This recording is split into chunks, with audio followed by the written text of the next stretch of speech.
lights down low and watch all the vampires in silhouette. I run for the hills and try to keep my head. There's still a chance we can make it if you hold on hope, hold on hope. It's what I'm saying, but the words don't come out right.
What's up, everybody, and welcome to another Monday night Para-Prob podcast.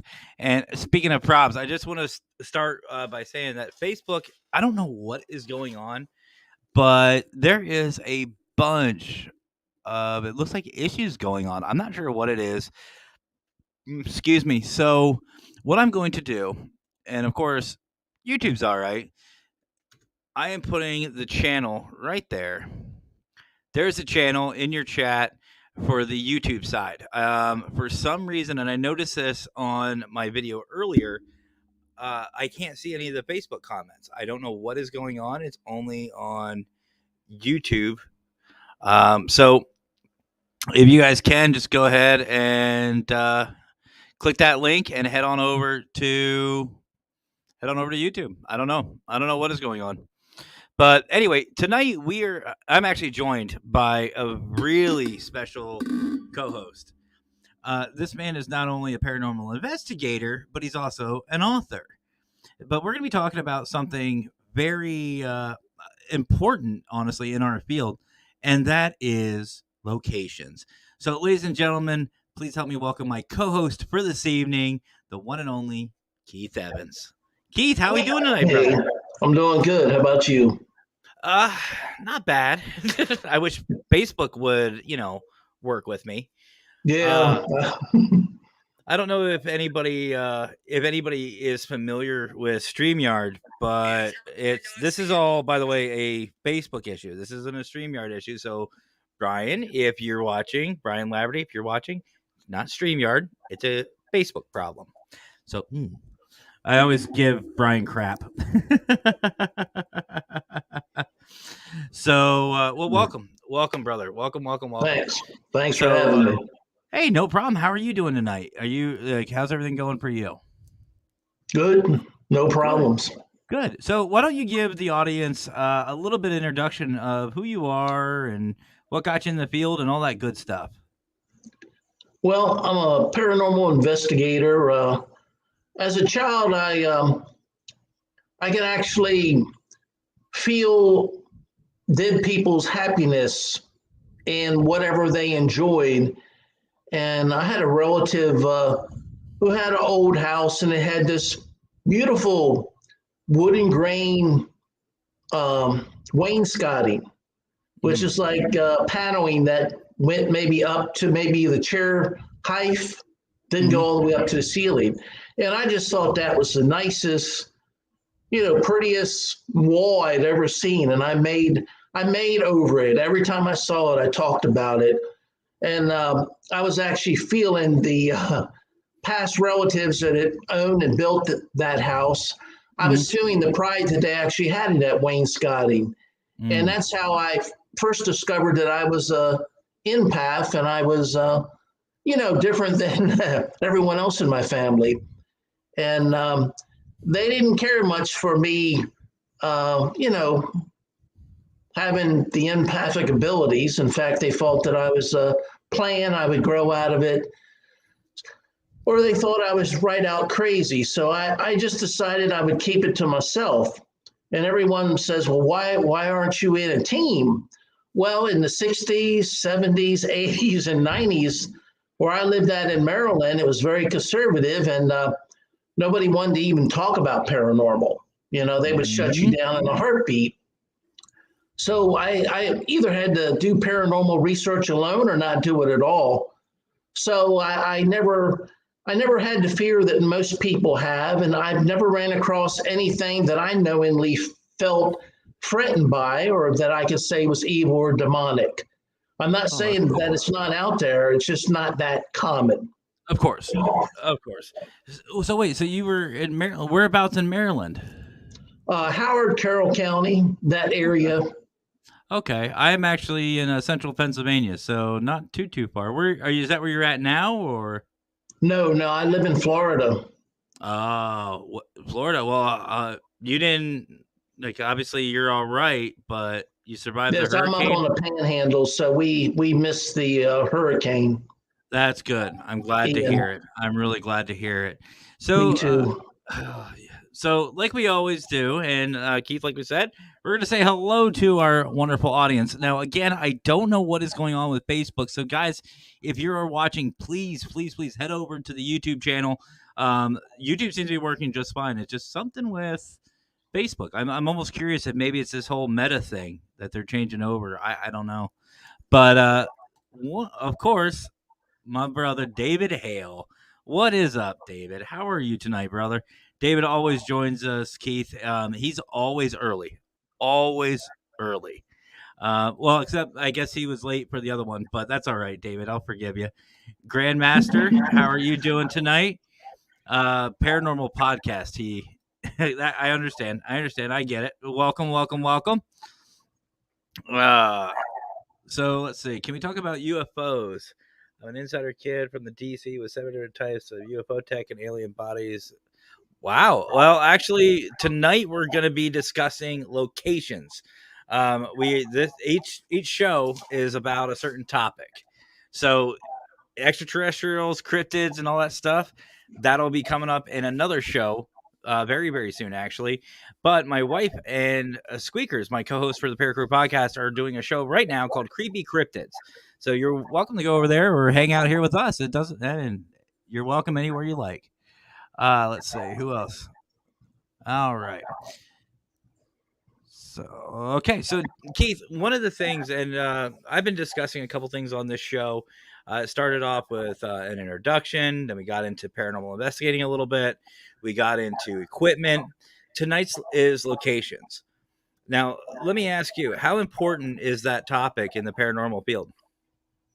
I think it's very important, and it depends on the person.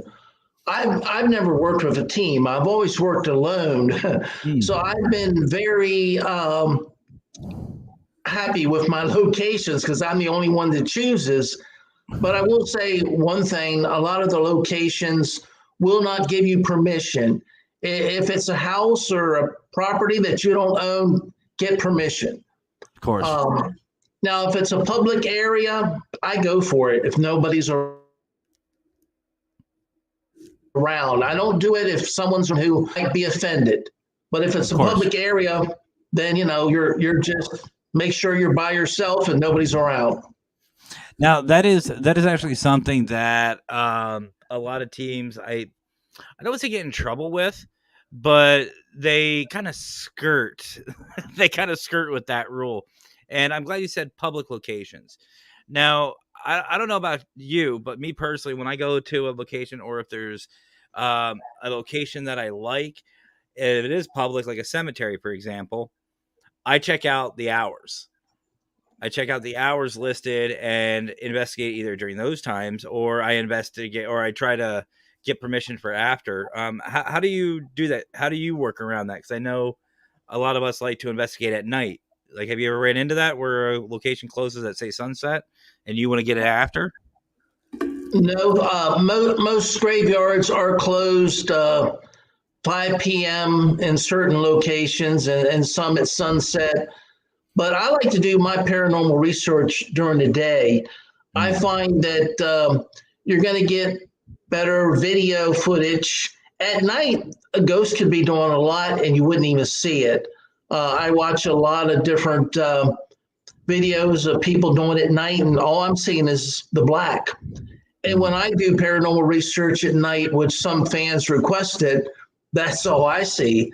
A ghost could be doing something very subtle and I wouldn't see it. And I find if ghosts move something, it's always a very subtle movement because most ghosts and spirits only have so much energy. Correct. If they move an ashtray, they're going to swivel it. Okay. So, and you would miss that swivel. So, whenever you're doing paranormal research, definitely take a look at all the items around you and pay attention if they move a little bit. And you can only see it if you're in a well lit area. Okay. Now, I know some people, and myself included, would love to get into a lot of these, let's call them popular or historical locations. Um, what kind of places have you been to? Like, have you ever been to like any like high end or not high end, but well known locations? And if so, how did you get into Well, I, I've been to well known locations, but I haven't completed paranormal research there. them? Mm, for instance, I'm trying to think of the old fort there in St. Augustine, Casa del something. I'm I horrible with names. same, absolutely same. But that fort is owned by the state park, and they're not going to give anyone permission. I think I asked years ago, and they flatly just said no. So, and of course, they'll let a TV program, but a TV program is probably giving them bucks for the usage, and I don't have that much money to give them that amount of money for me using it, Mhm. and but it's almost like a public area around the old fort. I think it goes back from the 1600s. So if you're out along the park, you can just do paranormal research because it's actually a park around it. And I've got some pretty good, paranormal activity. There's a seawall in front of the old fort between the bay and the fort. So that seawall that runs along there is an excellent place because if you're not getting intelligent ghosts and spirits, you're getting the residual energy from that old seawall. Mhm. Now, let me ask you, in your time in the field, we all know that there's residual, obviously, and then there's intelligent style hauntings. What do you feel like with locations? The feeling's different. Like if you can walk in and there's a lot of, let's just say, intelligent spirits there, high energy. Do you think there is a difference between the energy with residual and intelligent at these locations? Well, if it's intelligent, it's going to respond to your questions in Of a course. timely manner. If it's, residual, it's just something that's being given off like someone playing a record. Hmm. You can ask all the questions you want, and, the record maybe every once in a while might say something that would respond to a correct answer to your question. But as far as being able to feel a difference in the energy, as an empath, my empathic abilities aren't that strong. If I go any place, I have to spend, several days there or several visits there to be able to pick up some type of strong emotion. And it usually has to be a person that had lived there extensively, like, say, a Victorian home where one member of the family lived there for 50 years. And then I can pick up their strong emotions after maybe, several 1 hour long paranormal sessions over a period of time. But not every place do I pick up anything. Been So there. I can't rely on my empathic abilities. So then let me ask you, what, like, I know there's a lot of teams out there who are just now starting out, especially this time of year. With being the beginning of October, everyone has paranormal on their mind. Everyone's thinking paranormal. Um, what are your suggestions to some of these teams that say, well, I'm in the middle of nowhere or I don't have any haunted locations? What kind of things should they be looking for? Like, is there any advice for them? I can pick up, paranormal activity in a woods. A lot of times, ghosts and spirits stay away from people. And, 200 years ago, most people pretty much lived down in the woods. Yep. So I would imagine if I had lived 200 years ago, I'd feel more comfortable in a woods than in a crowded city. So I think you can go any place and, say alongside of the road in the public right of way, within a woods and get out of your car and ask questions. You know, What about actually going for drives? Like I know for me, where I'm at in Central PA, the paranormal is taboo. You can't just wander around, otherwise you'll have cops checking you out, see what's going on, or kicking right. you out of places. But one thing I like to do, especially now once the weather starts getting a little chillier, a little more uncooperative, I'll just say, I like to go for a drive. And I'll take some of my EMF with me. I'll take a recorder with me. How do you feel about doing that? Just going for a drive and just, pulling over downtown somewhere or pulling into or near a park? I've seen other paranormal researchers do that, but I have never actually done that. If anything, I might ride around to look at Victorian homes that I would want to approach to ask the owners if I could complete paranormal research there. And I usually try to get a written release so I could use it to advertise on social media or radio or TV or maybe even write a book. But I usually just will get out and walk down the street. And I remember one time I was walking down the street. This was back in 2020. And I had my Obelisk 5 on. And there was a very attractive young lady coming towards me. I was tired. It was like 95 degrees, and I'd been out walking for about an hour. So I was going to head back to the motel and rest and get in the AC. And I thought, well, that young lady, she's very attractive. She was wearing a lacy type white, dress. And I thought, after she goes by, I need to check that out, I was thinking to myself, but I thought, no, I'm tired. Get back to the motel. And as she approached, she was with her boyfriend. And I heard sound like a tall guy up above me on my left side say, check her out, really loud. And I looked down at my Obelisk 5 and it said check out. Didn't say her, just check out. And I turned around and there was nobody behind me. And she was upset with me, and he was too. He had his kind of fist clenched like this. And I said, I didn't say anything. It's my Obelisk 5. And I showed him my Obelisk 5. And they just kept on going. But the Obelisk 5 can get you in trouble. And it sometimes, when the ghosts of spirits choose words, it's so low that I can't hear it unless I'm looking at it, because my hearing is not that good.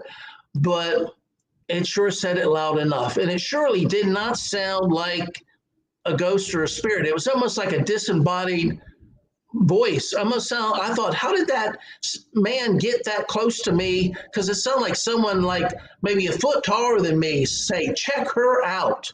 As if to say, Keith, look. And, and then, of course, I look at my Obelisk 5, and it didn't say check her out on the Obelisk 5. It just said check out. Oh, wow. It left her out of it. And, I just told them, hey, I didn't say anything as my Obelisk 5. Of course, I don't think they believed me. But that was probably one of the most scariest situations, I was in, because so the Obelisk 5 can get you in trouble that way. So you have to be careful if you're out in the public area. And just walking along the streets of St. Augustine, the Obelisk 5 will just be bouncing off the walls as far as, I don't know if it's residual energy. It could have been a combination of that, or it could have been intelligent ghosts of spirits that it's just coming through. I wasn't really asking any questions at the time, so I can't say whether I was picking up residual energy or was, just, if there's a ghost of spirit in the area and they're talking amongst themselves, it's probably going to come through on the Obelisk 5B, More than likely. So real quick, everybody, again, we are live on, apparently we're live on Facebook. I can't see anybody besides whoever's watching from the Para-Prob podcast. That seems to be the only one that's working right now. So if you are on Facebook, you are seeing this. I am not seeing you. So I'm going to put in the chat the YouTube channel. So if you guys could just click that. If you don't know where it's at, it's just Para-Prob podcast on YouTube. You know us, you know the faces. Join us there so I can see you and see your comments. I don't know what is going on with Facebook, but again, Brian John Laverty, if you're listening, it's not StreamYard. So there is the link right there, everybody. And again, tonight we're talking with Keith Evans. He is my co-host for this evening, and we're discussing locations for paranormal investigating. And actually, Keith, you said something that I think a lot of teams forget about, and that's documentation. When we have an investigation, well, at least when I ran my teams, we had release forms, we had this and that. Now, let me show a little tangent. Grandmaster, we all will eventually. And by all means, keep going, because I can keep blocking as much as I want. I don't care. Your drama, you're being stupid and childish. So cool. You're not ruining my show. Anyway, does anyone have any questions for us? I see.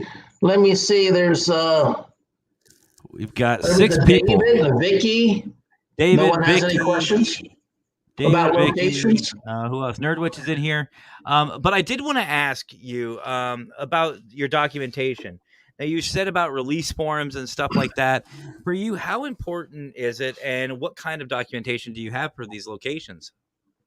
Well, I try to get a consent agreement form signed by the owner. Sometimes they won't sign it. They'll give me verbal permission. And in most cases, they say, just don't say where it's at. And you can use it any way you want. Just don't say where it's at. And don't show anything that would give away the location. So if that happens, that's what I have to go with. But the release form, mainly it's a consent agreement form, and I just request that they allow me to do paranormal research. I'll state that I'll do it whenever the owner or the property manager will allow it. Say if it's a bed or breakfast, I'll do it, after people check out and before they check in. I'm not going to, put anyone out. And a lot of times people at bed and breakfasts might be frightened if someone's doing paranormal research, and they might say, I don't want to stay here if there's ghosts here, So I try to keep it down low so nobody knows what I'm doing if there are people there. And I try to do it when nobody is there. And I also try to get permission. I let the owner know that I use thermal imaging. I use the Obelisk 5B. I use a Mel meter. I take still photos, and I also do videotaping. And I get their permission to use it. And pretty much any electronic format that's out there, say for a future TV program, a future movie, a future book, any type of social media or for advertising on radio or TV. And, most people, if they're open to allow you doing paranormal research, they'll just sign it. Sometimes I get signatures, and then the person, if they sell the place, then I'd have to start all over. So it kind of makes it rough that way. If I haven't written a book about the place, then of course I'd have to get the new owner's permission because they own it now. So you have to be mindful of that, because if it's a real place in its own, like a bed and breakfast or a historical hotel, you need the present owner's permission. Now, once the book is published, then it's already done. So if they sell the place at that point in time, you're okay. Okay. Now, what about insurance? No, I don't have any towards the paranormal researching. Okay, because I know it's there's just some. me. I know some teams do. They put out, they get insurance for obviously locations, liabilities, stuff like that. I was just kind of curious if that was something that you did as well. I've never really had any events. If you do an event, I've been a member of bottle clubs and coin clubs, and if they have a bottle show or a coin show, then they do need insurance, because if someone gets hurt, they're going to sue, the venue wherever they're having the show, and they're going to try to sue the coin or bottle club also. Okay, makes sense. All right, guys. Well, we're about at the halfway point, so we're going to take a quick commercial break. So do not go anywhere, because one thing I want to talk about when we come back, Keith, is actually your book. You talked about it, touched base a little bit about it, but guys, so don't go anywhere. We'll be right back after these quick commercials.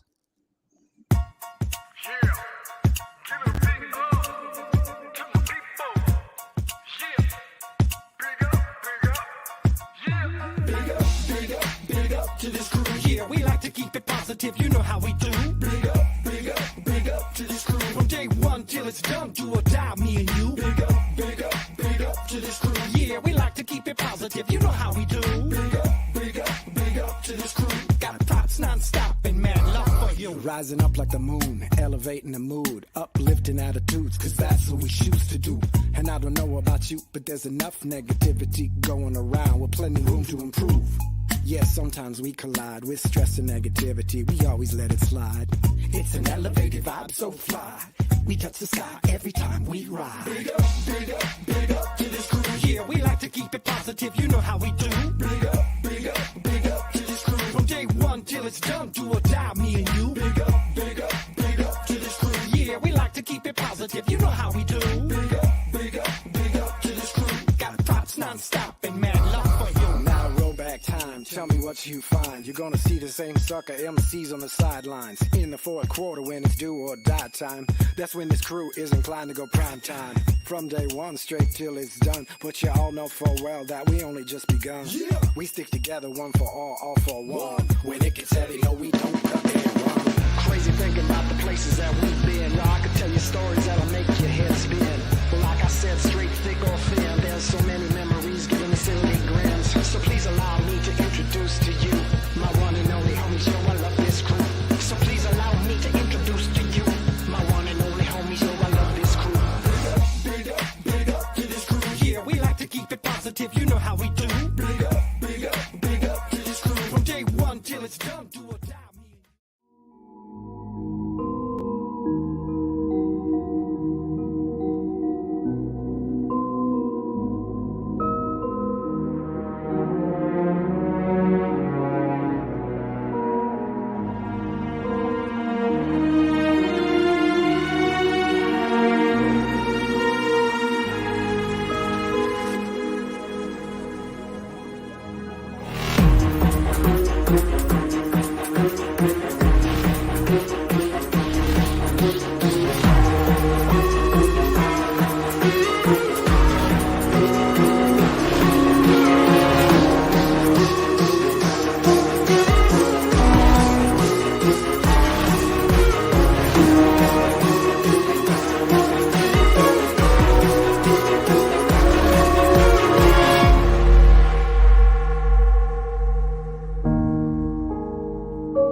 Welcome back, everybody.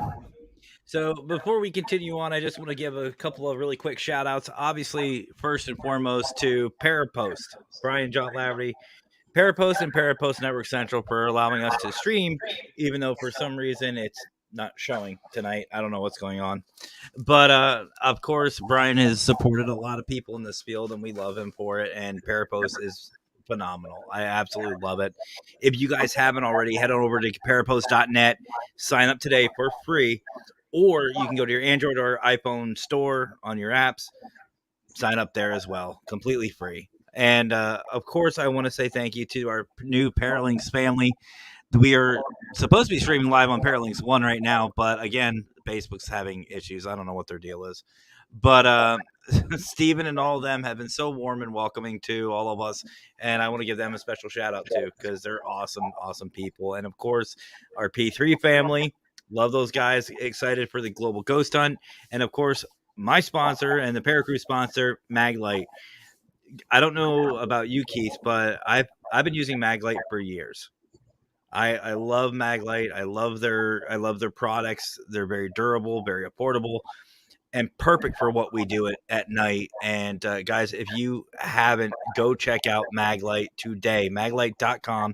And I have it from a very reliable source that there are some specials going on right now for Maglite. So go today, check them out, and order today. Because let's be honest, most of us investigate in the evening or at night. Kind of need a Maglite. So, Keith, before the break, we kind of touched on your book. You want to what is it about? Well, it's about the Hayes House in Apalachicola, Florida. Okay. And the house mainly had two long-term families that lived at the Hayes House. The Buck family built it in 1908 and moved out shortly after Jeff Buck passed away in 1921. Okay. After that, it was pretty much a boarding home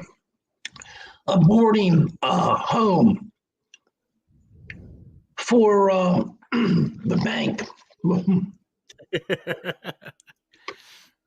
The bank more or less took it back, and to make money, I have a sore throat. Oh, no worries, Keith. Take your time. But anyway, the bank took it back and utilized it to try to make money by renting out the boarders. And that happened until the Hayes family bought it. And they purchased the Hayes house at the beginning of World War II.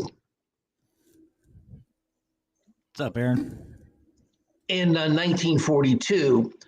So I had actually did paranormal research in other parts of Apalachicola where the Buck family and the Hayes family had been employed. and I had received good paranormal research there or activity. So I thought, well, there's good paranormal activity where these two families worked. There's got to be good paranormal activity where these two families lived. The only problem, the owner lived in Atlanta, and I had a hard time finding her to ask permission. But when I did find her, she smiled, so I knew it was yes. And she gave me written permission. So it was interesting. It's one of the few places that I found so many, at least 6, 7, 8 ghosts or spirits between the two families that really care about the house and want to keep it original and keep it safe and for future generations. And I think they enjoy coming back and forth from heaven or the afterlife and pop it in to see how the house is doing. Now, after I wrote the book, it was purchased by another owner, and then there was a lot of changes made, especially to the second floor. Okay. So I don't know what the paranormal activity might be like now. I've always found that paranormal activity is best and strongest if the house is very original. If there's been a lot of replacement of wood, then it's usually the paranormal activity goes downhill. And I find even at places that I've completed extensive paranormal research, like say at the 1880 Victorian in St. Augustine, Florida, the best paranormal activity is usually in the oldest part of the house, because it seems like the ghosts and spirits like to go to what they remember. It's kind of like me. When I go to the beach, I don't want to stay at a new motel. I want to stay at a motel that was there, 30 or 40 years ago when I was young. I know the feeling. The ghosts are the same way. They want to go back and see if there's anything that was left when they were alive. They want to go to that. They might go to other things too, but I think they spend most of their time at the part of the house that they remember when they were alive. Okay. Now, just out of curiosity, because you actually brought up an interesting point. You said that you find that once there's been any renovation or anything, activity goes down. That's kind of the opposite of what a lot of people think, because there's a lot of theory out there, in which our field basically is. It's nothing but theory. That once you start manipulating the environment, the spirits will actually get stirred up, because you're changing their home. Why do you feel that, changing actually decreases energy? Well, it could quite possibly increase activity due to the fact that the ghosts are hostile towards them doing it.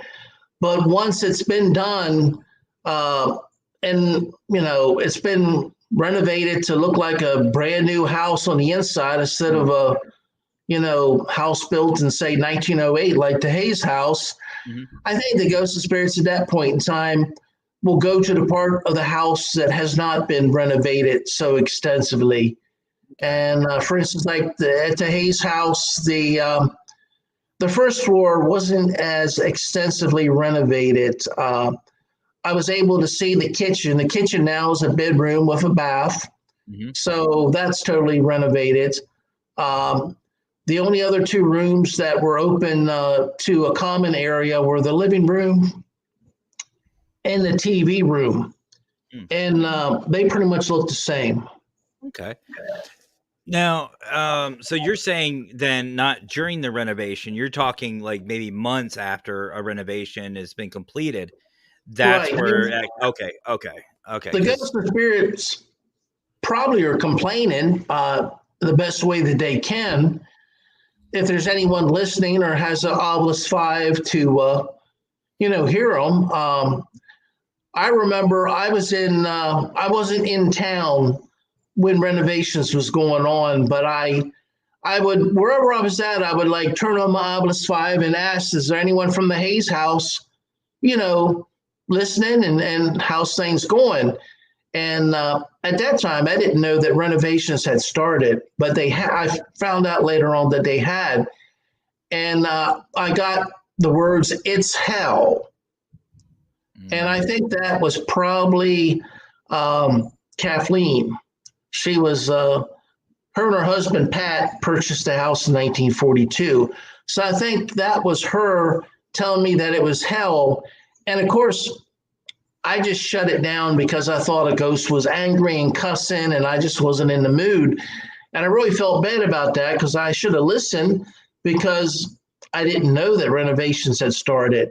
Yeah. And I think that was Kathleen telling me that it's hell because her house is being changed. So then let me ask you, once you get to a location, we all have our own. I think we in the paranormal field are somewhat superstitious, whether we want to admit it or not. But we all have our own way of approaching a location. What is your approach when you first arrive on site somewhere? Like you're not once I've obtained permission and all that.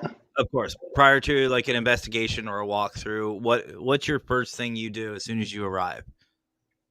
Well, I'm probably one of the least superstitious people that I know. I mainly just try to tell the ghosts and spirits who I am, what my intentions are, the equipment I'm going to be using, that to the best of my knowledge, I don't think it'll hurt them, the ghosts and spirits. And I try to let them know that, for instance, at the Hayes house, I said, I want to write a book about the Hayes house. It's a beautiful house.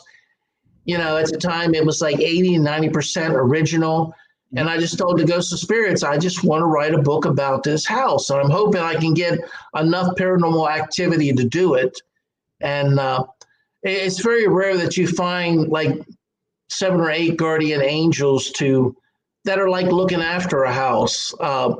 They probably were working overtime to keep the renovations down to a minimum. But I think they also know that if a house that big is not made into a commercial success, someone's going to tear it down, and they didn't want that either. But that's what I do. I try to communicate with the ghosts and spirits and let them know what my intentions are. The fact that I'm going to be using, say, if I'm going to be using it for, on Instagram or Facebook or YouTube, tell them I have a YouTube channel. And then I ask them, if you don't want to be a part of it, then, as long as you don't materialize or choose a word from my Obelisk 5, then you're probably not going to be a part of it. So I give them a chance to opt out. Okay. And, I try to be friendly and respectful. And by doing that, I hope to get that back. And I think I do, just by the amount of paranormal activity that I receive while I'm doing my paranormal sessions. And the reason why I say paranormal sessions is that I've had ghosts and spirits say, why are you investigating me? I haven't done anything wrong. I've had that. And it just kind of goes to the negativity that our society puts on paranormal. We investigate people who have committed crimes. And, as paranormal investigators, we're there to communicate with the dead and, not charge them with a felony from our investigation. So I try to take words out that would cause me to be uncomfortable. If someone off the street said, hi, I want to investigate you for my TV show, that would probably make me feel a little uncomfortable. But if they come and say, hey, I want to do a interview you for, a TV show that I'm going to put on, whatever TV station, then I'd feel more comfortable. And ghosts and spirits are just people too. And I think the more comfortable do you make them feel and treat the ghost and spirit the way you would want to be treated. And a lot goes to the questions that you asked. Yes. I've had relatives who have passed away, and I had no idea the extent of how ill or sick they were. Some people just don't feel comfortable sharing things. Yep. And a lot of times when we go on paranormal investigations, we're asking some questions that we probably wouldn't want to share. So why do we think the ghost of spirit would want to share those questions, with an audience anywhere? So you That's might a not good get an point. answer because they don't want to share it. That's actually a really good point. You have a couple good points there, actually. First, that term investigation. You're right. It does actually put it can put a negative spin. Yeah. You do think of, like, when you say investigation, most of us think like police activity, looking at crime, stuff like that. So what would you say besides sessions? Like, what would be a good term that we could pick up? Paranormal reporter, paranormal. Well, if you don't use paranormal session, you can say paranormal communication, because But that's what you're doing. You're communicating with the people who have passed away. No, I'm just being curious. Right. So then what would we call ourselves? Because if you say investigator, that would be part of it. Reporter? I just say paranormal researcher. I know some people think if you're a researcher, you're just doing it out of a book, but I got my degree in chemistry, and when we do research, we're actually doing it on chemicals or something tangible.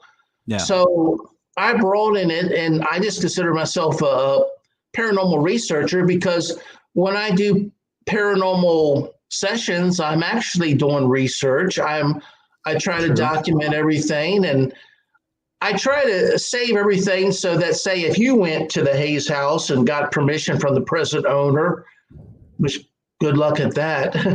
But if you did, you might say, hey, I read Keith's book and I documented some of the same stuff. So the ghosts and spirits that were talking to him are also talking to me. And that's the reason why I try to document what I document. And when it comes to residual energy, if you can document the date and the time, that residual energy might happen on that date and that time each year. So that means other paranormal investigators can be there to hear it and see it and experience it. Now, I'm not saying that it happens that way, but we won't find out until someone documents it. Well, that's where good networking comes in.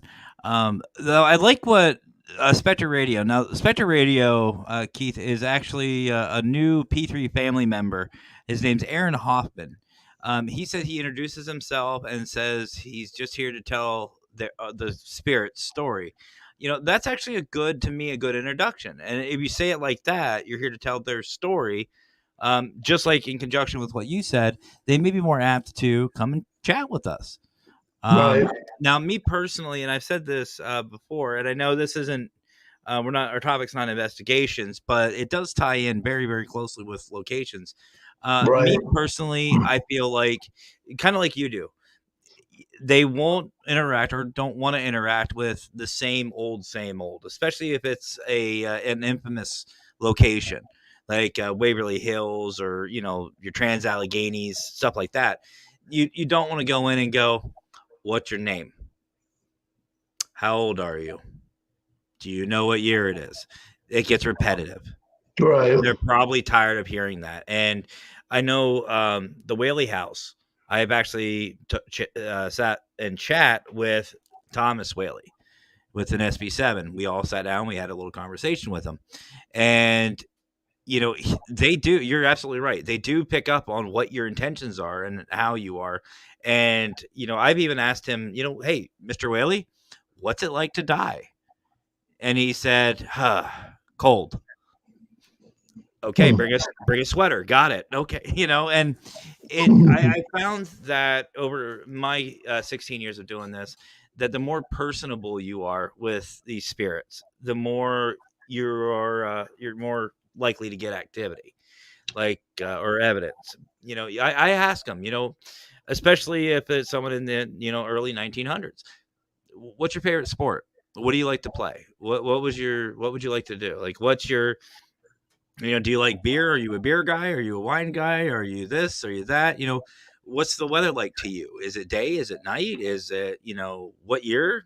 What year do you think it is? And then you say, well, I actually give them a history lesson. I've sat there. Like we had a spirit from I think it was 1800s. I said, "Oh, you missed a lot," and I gave a brief history. I'm like, "You missed a couple world wars. You missed this. You missed that." And even in Gettysburg, a lot of the soldiers there, they don't remember that, what happened. So they don't know that the Civil War is done. Some of these residual spirits are actually intelligent, still thinking they're fighting a war. That's their Wow. mindset. They don't realize they are very intelligent. They will answer your questions. I've actually had them say, get down. We're being shot. You're being shot. You're being shot. Get down, Yank. No, guys, listen. And we had to explain to them. And yeah, you're absolutely right that you have to be personable, but be yourself, be sincere, and actually believe the questions you are asking, because they will pick up on that. Yeah, treat them as though they are still alive and relevant, and they're not a circus act, as I like to say. Right. And So- I find sometimes it's good to ask something that's not so personal, like, do you like baseball? Do you like football? You know, do you play Stickball. cards? What's your favorite card game? Something that they might not want to tell you that they passed away with cancer or, something like that. Or so, and I find try to learn as much about the place that you're going to investigate as possible. Say if one family lived there for 30 years and the husband, was, owned a lumber company.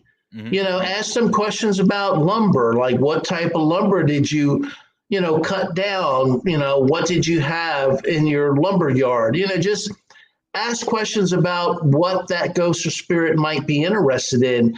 Because if you're asking questions about something the ghost or spirit could care less about, they're not going to respond to you. So, and if the gentleman that lived there, was a world champion runner, ask him questions about his days as a runner, something he'd be proud to talk about. So try to learn as much about the people and families that lived at the location where you're doing paranormal research, and then ask them questions about that. Because I find if you hit a topic that ghost or spirit who's there is interested in, they're more apt to talk to you. Of course. So I do have one more question for this evening, and this is one that kind of ties into what I'm currently involved in, and that's the Global Ghost Hunt. I'm not sure how familiar you are with Global Ghost Hunt and what we're up to. I'm not. I've heard about it, though, but I don't know anything about it. Well, the short version is we are out to help promote teams and locations. It is not just about the teams. It is about the locations themselves and preserving the locations, and even putting locations that some people may have never heard of on the map. Like they can be the next Waverly Hills or Trans-Allegheny. Because let's be honest, there is a lot of history all over the U.S. and all over the world. And a lot of these places have activity, and those spirits deserve to be heard as well. Yes. Which actually, I wanted to ask you, you kind of touched on, how important to you is it to preserve these locations for the next generation? And what can we do as a community to help do that? Well, for instance, I've been doing extensive paranormal research at the Chestnut Street Cemetery in Apalachicola, Florida. Mhm. And a lot of the tombstones have been broken and knocked down.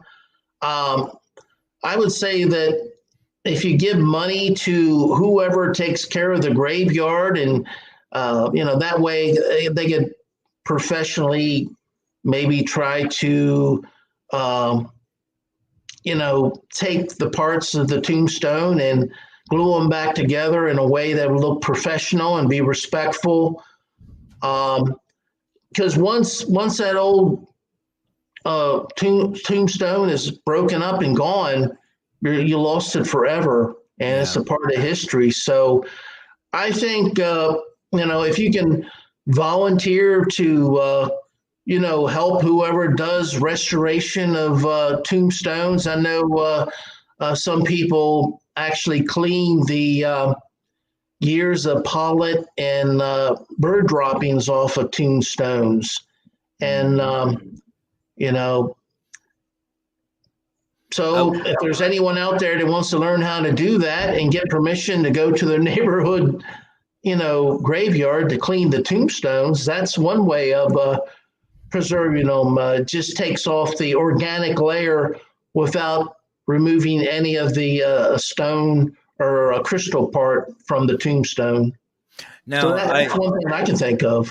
well, I know out in San Diego, and here in my hometown now, they have community outreach days. Now, I personally believe that if you're a paranormal team, especially one that's just starting out, I think it's a really good idea for these teams to go out to these community days and help clean up the parks, clean up locations and stuff like that. Because not only are you making the location better, but you're also building a reputation and you're building a relationship with your general community. And word of mouth will definitely pass very quickly if they start seeing you out and about with your team helping and doing a community outreach, and it shows that you actually care about the locations. So, but yeah, anybody have anything for Keith or myself for this evening? Again, it is on locations. Keith, tell us a little bit about where can we find your book? Where can we find what you do and your exploits? Where can we find you?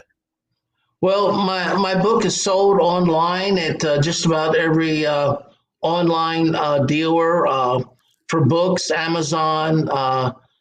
Say if you're in Ireland or UK or Canada, they can find my book on like eBay and Amazon. In the US, online at Barnes and Noble, and online at Second and Charles. So just check any place online for my book. It's called The Hayes House, Ghosts or People Too. And I'm on YouTube. My YouTube channel is called Paranormal Short Sessions by Keith Evans. Right. And I'm on Instagram at PetCat2006 and Facebook at Keith Evans. Awesome. And by the way, I love the name Pet Cat 2000s. I love that Pet Cat. I have 6 cats. Yeah, I named it after, I didn't want to say one pet cat's name, so I just said Pet Cat to honor all of them. That's fair. That's fair. I was just wondering. Yeah. So far, nobody's asked us the question. There's Kara. She just says, hi, guys. There's Vicky. There's David. I was just wondering, encourage them to ask the question. They probably have a question and, take time to trust me. type it in. If they had a question, I know those guys. But I think a lot of the issue right now is whatever's going on with Facebook. I'm not sure what it is, but normally we're on 8 locations. We're, I think, 6 on Facebook and 2 on YouTube. Right now, I'm down to 3. So I don't know what is going on with that. I will be looking into this right after the show to figure out what is going on, because it's basically telling me that these other locations, these 5 destinations, are invalid or something's going on. So I think that's what's going on. So if anything, Keith, if you'd like, we could definitely bring you back on for a part 2 on locations. Okay, well, sounds good. Well, will that be next Monday or? No, next Monday. I know I have a very special co-host about overcoming negativity and objects in our field. So it might be about 2 weeks, about 2-3 weeks. Maybe I'll be in touch though. But I do want to thank you for your time, bro. I really appreciate it. You are a wealth of knowledge. Again, guys, if you haven't already, go check out Keith's book. Go check out all of his YouTube, Instagram, all of his stuff, and show this man some support, because it's a rarity. It's a rarity, Keith, to find individuals like yourself who are so into the paranormal and who are so passionate, not just for the field itself, but the spirits. So Personally, I That's- thank you. You are a great example of what this field should be. Much love to you, and you take care, sir. Thank you. I appreciate it. Thanks for having me on. Anytime, brother. Have a great evening. You too. Bye. Bye bye. Well, guys, that was Keith Evans. Awesome guy. Seriously, go check out his book. Go check him out. Show him some love and support, because it is a rarity to find someone just like him who actually, let's be honest, gives a shit. I'll be that blunt, because a lot of times in this field we find people who are, either egotistical, who are just after money, just after the fame and fortune, and they forget about what is really important, and that is not just the locations but the spirits as well, because we have to maintain that communication with the spirits for the next generation, and also the locations as well. The locations definitely need to be kept up. So, but all right, that's gonna do it for tonight, guys. So sorry about that. I don't know what's going on. I'll have to figure out what is going on with Facebook, but it is acting up. But join us Wednesday night for the Para-Crew podcast. We've got the one and only Brian John Laverty, and hopefully Lex from Lex Paranormal. We'll be talking more about the global ghost hunt. So go join us Wednesday night, 7 p.m. Eastern time. So, yeah, there's only one thing left for me to say. Y'all have yourselves a great rest of your night. Have fun, stay safe, and as always, happy hauntings.